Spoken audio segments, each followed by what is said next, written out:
YouTube, what's going on? It's your boy Carl coming back at you from Golden Grimmer Productions. So this time around, we are going to be coming with part 2 of the Dream Team Before documentary. So I ain't gonna say too much, bro. We're gonna hop back into it. Also, if you are new, please like, share, and subscribe to the channel. It greatly helps us out. I appreciate y'all. Let's get into this video, man. Go. One player Daly wouldn't be coaching in the Olympics, however, was his own star in Detroit, point guard Isaiah Thomas, who controversially had been left off the team's roster. No matter how much people try to say now, you know, it was no big a deal. It was a big deal. I talked to Isaiah at the beginning of the year about the aspect he wasn't on the team, and he was not comfortable with it. I'm sure he is very hurt. He's a very deserving player, but you know, he was not selected. Thomas was well on his way to a Hall of Fame career, but was also seen by many as the biggest cultivator of the bad boys image in Detroit. And now Isaiah Thomas and hard right arm swinging. Isaiah was the general. He was the guy that would yap at his teammates and say, knock them on the ass, do whatever you got to do. A beautiful backdoor pass from Pippen, and he is walloped. He knew he was going to get hit. I despised the way that he played the game. Did you want him on the dream team? No, I ain't gonna lie, bro. Isaiah might have been a little dirty. He seems like a hater sometimes, and he might have been dirty for sure, because he did some stuff just to do it, bro. Like, if there was a reason that people didn't like him, it was because a lot of the stuff he would do. Like, a lot of things are unnecessary. Like, if you getting cooked on the court, I get it. I'm not the biggest fan of the just unnecessary knocking somebody on their head. I don't see that as defense. I've never seen it as defense. It is a level of toughness that you got to have to deal with that. But yeah, I'm not the biggest fan of that, bro, because people could have gotten extremely hurt, bro, off of a lot of stuff that they was doing back then. did not want him on the team. Did Michael? Did he want him on the team? Well, I can't speak for Michael, but I don't think he wanted him on the team. Now, there has been speculation that your icy relationship with Isaiah Thomas is the reason that he was not selected. Well, what is your reaction to that? That was one of the stipulations put to me prior to me even committing, that Isaiah wasn't a part of the team. I was getting strong innuendos that it wasn't just, you know, it was coming from higher places that didn't want Isaiah Thomas on the team. Certainly things are being pointed at me because of our relationship and of course about the way that the end of the game between Detroit and Chicago ended. We were picking the group just after the Pistons had been eliminated by the Bulls, and it was very bad timing for Isaiah. Everybody had fresh in their mind the picture of Isaiah walking off the court. Pistons wasting no time in getting out of here. They left the bench, although there's 7 and 9/10 seconds remaining. The Pistons just left. Bro, that ending of that game was the prime example of a sore loser, bro. Like, I get it. You hate that you lost to Jordan, but was it the same when Jordan was losing to y'all? I'm saying, like, I think the way people perceive Isaiah Thomas, there's a level of toughness that he had for sure, but there was a level of unnecessary things he did as well. When the Pistons walked off the court before the final bell, I think it left a bad taste in a lot of people's mouths. All right, no Isaiah Thomas stuff. No Isaiah Thomas questions. Cool. Jordan and the team were done answering questions about Isaiah. But with training camp approaching, a bigger question would need to be answered. Hello, how you doing? How would the 12 stars that were selected play together? Welcome. Training camp began on June 22nd, 1992, in La Jolla, California. And when the gym doors opened, no one was quite sure what to expect, especially the players themselves. There's a lot of egos in one gym and on one team. Everybody wanted their form to shine and showcase why they were a part of this team. With all these stars on the team, if it comes down to the last shot, who's gonna take the shot? Me. Everybody in the world has an ego. The only difference between us, we have a reason to have an ego. Every one of us felt like we was everybody. And when practice started that first day, every player seemed to be trying to prove just how great they were. It was a very competitive practice, and I'm thinking, aren't we all on the same team? Patrick go, I don't want to play with David, I want to play against him. Then you hear Michael say, I don't want to be on Magic's team, I want to play against him. Every evaluation of Michael Jordan at that time was, he's good, but he's never Magic Johnson. In my competitive nature, I wanted to use every little bit that I could gather so that I can gain an advantage.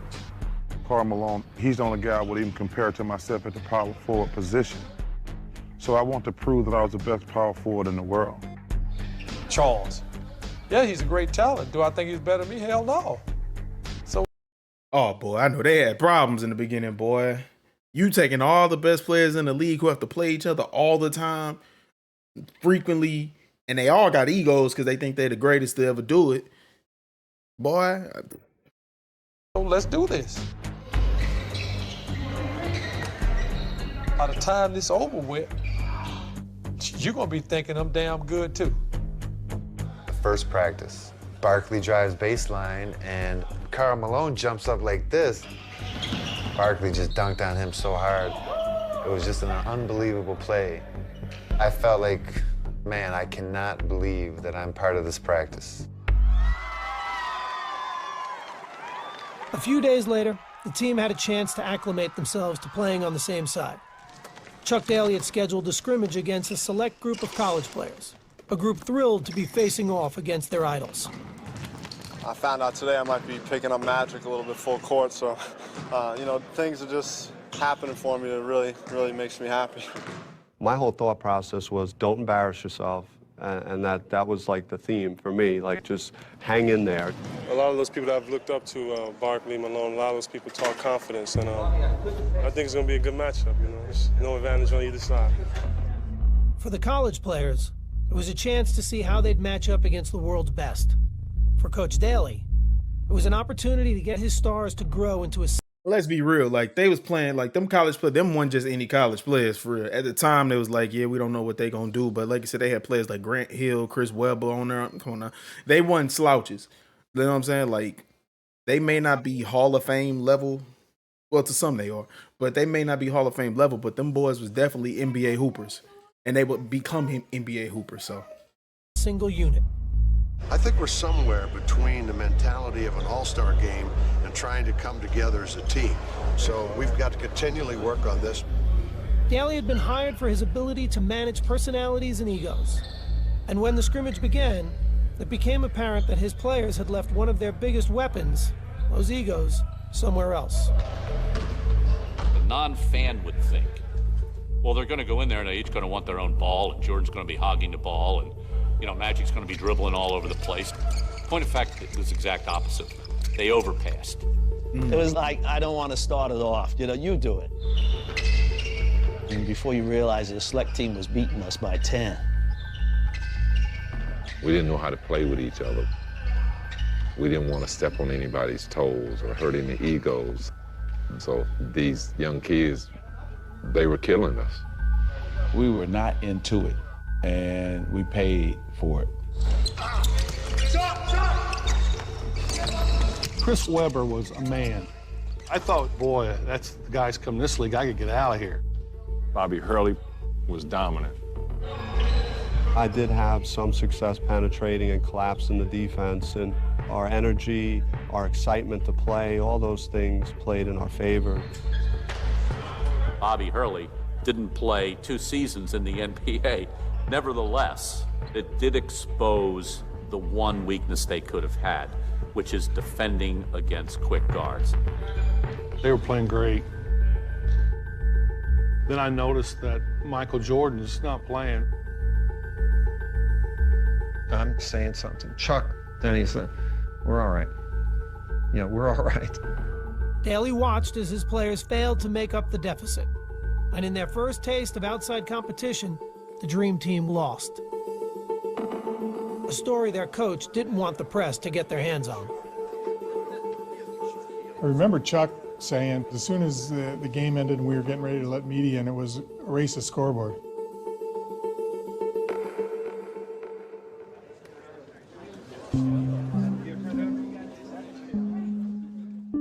media comes in, scores, if not hundreds.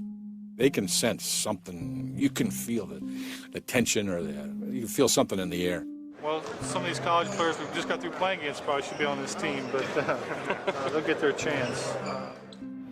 The teams posed for a picture together, both not sure what to make of what had just happened. But the man in charge may have had the answer. He threw the game. You know, Chuck threw the game. Oh, so he did that on purpose. Oh. Now take it. I've never watched the Dream Team documentary, so this is my first time seeing all of this. He threw the game. So he does that to motivate them, basically, like they could be beat. If you look how much Jordan played and how he subbed guys in, not picking up, not making any adjustments, he knew what he was doing. It was legit. It felt tremendous. You know, what we were doing that day, you know, they couldn't stop it. There are kids who believe in Santa Claus too, and the Easter Bunny, and now that they've grown up, I hate to burst their bubble, but it was a game thrown. Not many people would have done it. And dude was a mastermind. That man, Daly was a mastermind. You don't win NBA championships without being a mastermind in it. You know what I'm saying? There's a method to the madness. And he did it. It was gratifying to Chuck for us to get our butts beat like that, because now we had to listen to him. From then on, he had a way of just saying, you know, you could lose. After fixing his collars and his hair, his speech was, anybody can get beat, so you gotta be ready to play.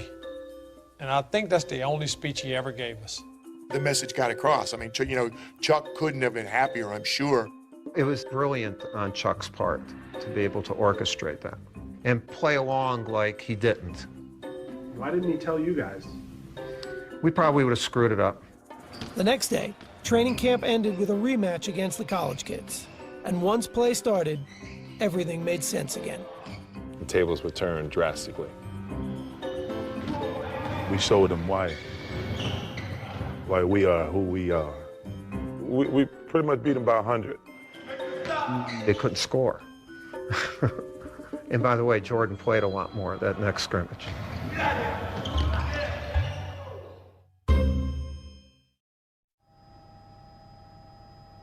Before the Dream Team could play in the 1992 Olympics, they had to qualify. The place to do that was Portland, Oregon, and the Tournament of the Americas. It would be the public's first chance to see the NBA stars together in a game, especially Jordan, Bird, and Magic. Daly had asked all three to be team captains, but Jordan had turned him down. I knew how much it meant to both of those guys because they never had the opportunity to play on the Olympics. So I'd say, you know what, Chuck, don't worry about me. You know, let these old dogs do it. Magic and Bird weren't just the team's oldest players. They were also the most revered. They had entered the league together in 1979, embarking on a rivalry that had redefined the NBA. And along the way, their personal admiration for one another had grown. Magic's just a great basketball player. He's the best I've ever seen, you know. Unbelievable. I don't know what to say. In 1992, they'd be getting the chance to share the ball. But the opportunity would be coming at the end of their careers. Bird had given his soul to the game. But after so many years, his body was betraying him. Had back problems. It just get to the point where you just couldn't play. I mean, you couldn't think, couldn't move, couldn't run. You know, if you can't feel your feet, it's hard to run. Larry was on the fence because of his back, so I said, man, LB, you gotta play, man. You gotta play. This is our last chance to be together. Magic would be able to convince his old friend to play. But at the start of the 1991-92 NBA season, he was forced to retire after learning he had the HIV virus. Doctors would eventually clear him to play in the Olympics, though that didn't stop fears from swirling. There's a lot of players that really didn't want him to play, didn't want to play with him or against him. because nobody knew what disease meant. You know, they say you get a little blood on you, you got HIV, or you breathe on you, you know. I never bought any of that, you know. You just keep going. Yo, and the love that Larry shows and the support that he shows the Magic, bro, I swear, like you need those type of friends in your life. Period. Like he didn't care, bro. That was his friend. He wanted to play. Y'all keep pushing. But like you said, they didn't have a full understanding of the disease back then. It was relatively new. At that time, they thought you had to be, yeah. I ain't gonna say that, but they thought it only came a certain type of way sexually. So they didn't have an understanding. So it's common for people to have fear of something that they don't understand. So I can't be mad at them for not wanting Tim to play, because when you lack an understanding of something, what do? You fear it. So. And that's what Irvin decided to do. Just keep pushing, keep going. 6, 5, 3-pointer. Yes! Oh, my! Magic had made a cameo in the 1992 All-Star Game and had focused his attention on the Olympics, hoping for an encore of a lifetime alongside his old rival. Our careers were really over, and it was something I thought needed to happen for both of us. Their debut would take place at Portland's Rose Garden, with their team needing to medal in the Tournament of the Americas to qualify for the Olympics. That seemed like a foregone conclusion to just about everyone, including their first opponents, who were completely in awe before the game even started. The Cuban team spontaneously drops to its knees as if 12 popes had come by on Easter Sunday.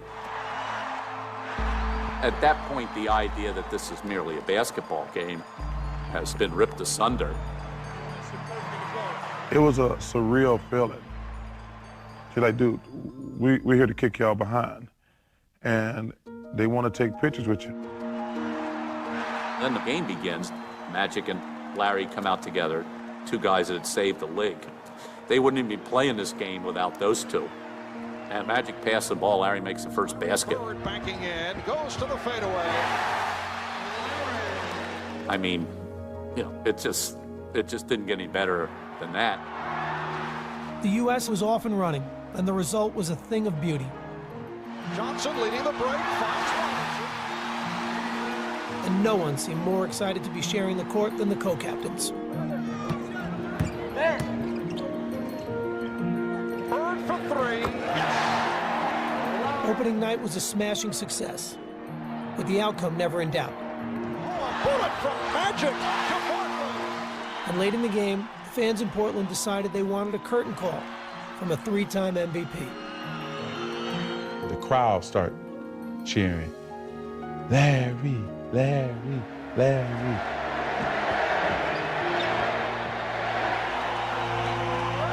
Crowd reacts to the entrance of Larry Bird, a standing ovation. Everybody loved Larry, bro. And they respected it and they wanted that. So, And as he'd done so many other times in his career, Larry Bird rose to the occasion. Jordan with the behind-the-back save. Here's Bird. Yes. You just knew that Larry Bird was not going to miss that shot. It was a virtually flawless performance. The final margin of victory was 77 points. And Magic and Bird had led the way. What, they beat them by 77? Oh my goodness. Talk about a beatdown, boy.